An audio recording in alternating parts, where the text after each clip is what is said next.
Lee Caspers, and this is my final presentation for Introduction to Global Trade on Exporting to Germany. So my company, Tesla, was invented by Nikola Tesla, who was born in 1856 and passed away in 1943. He's in the bottom right picture. He was Serbian American, and he invented the Tesla coil, which was an alternating current electricity supply system that is used in modern technology. Elon Musk, who is pictured in the bottom left, is the current CEO of Tesla, and he owns the highest amount of shares in the company at 21.7%. Tesla's net worth is $141.1 billion as of May 2020. They focus on clean and sustainable energy, electric vehicles, solar panels, solar roofing, and aerospace engineering. Their logo, which is the top left, is actually the cross-section of the electric motor, which is pictured in the top right. So, bilateral relations with Germany. Our first consulate on German soil was June 1790 in Hamburg, Germany. Those ties were terminated in 1917 during World War I. They were reestablished in 1921, but severed again in World War II.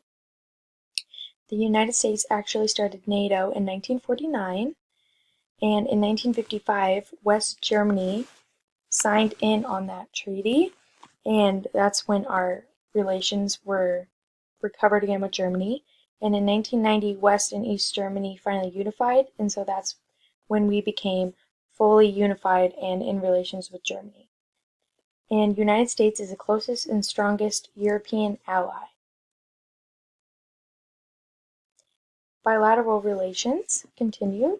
So the total U.S.-Germany bilateral trade of 2018, the imports were 159.8 billion, the exports were 92.4 billion, with vehicles being 7.2 billion of that. With Germany, there's free movement of capital and no double taxation. With the U.S., as assistance to the country, there's vital relationships as friends, trading partners, allies, sharing common institutions.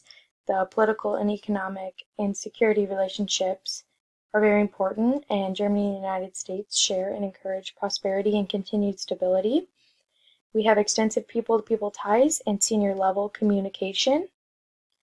Bilateral economic relations. The United States is Europe's biggest trading partner.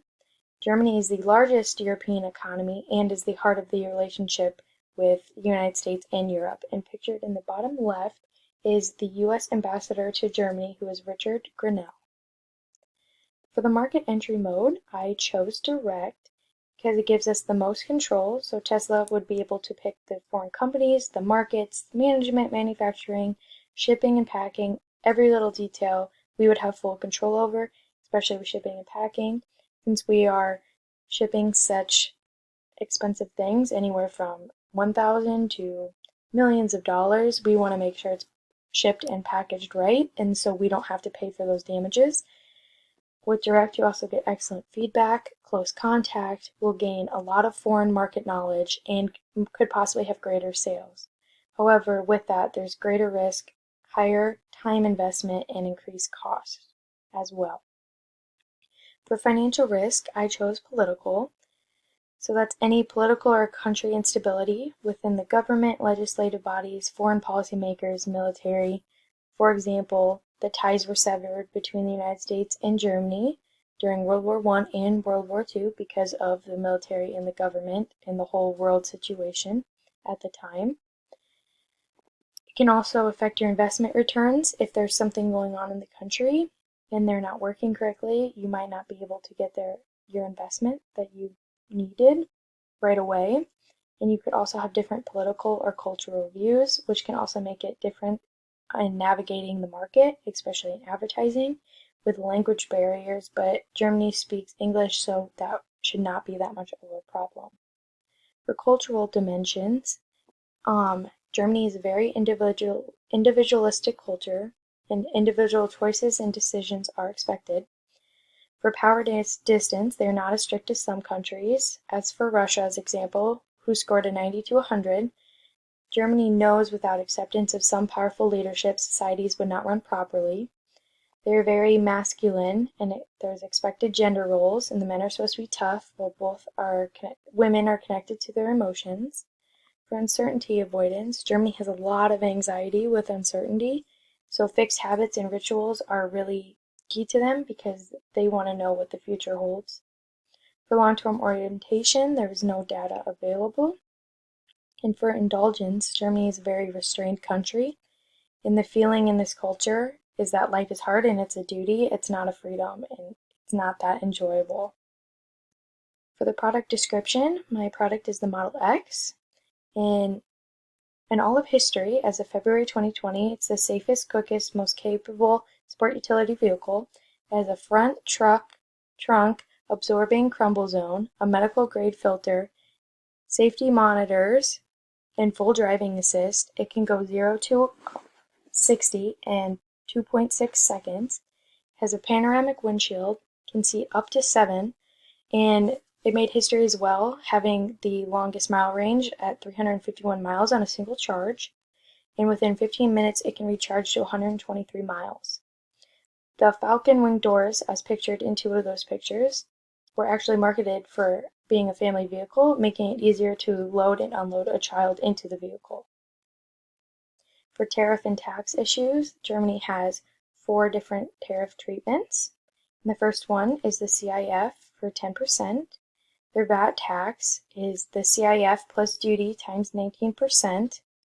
So the advantages to this, there's many options for tariffs depending on your product. And the CIF, being the CIF, the seller has more control. However, the disadvantages, the CIF and duty has to be multiplied by 19% plus the tax on imports, which makes it more expensive, and the VAT tax makes it easier to raise taxes. And for CIF, the seller has to pay the cost of insurance and freight. For logistics, I chose the freight forwarder A2 Global Shipping out of Palo Alto, California, which is also where Tesla headquarters are located, so I thought that was very convenient.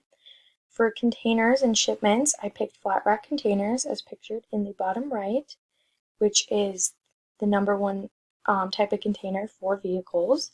I picked door-to-door service because it's lower risk, lower damage potential, and we would also have to buy a lot of insurance because we are shipping such expensive product. I also chose CIP carriage and insurance paid too because the seller is responsible for the bulk freight with no extra cost, and so the buyer is 100% responsible for the extra shipping damages that may occur. But with us packing our own shipment, we should lower the potential for damages and extra cost for the buyer.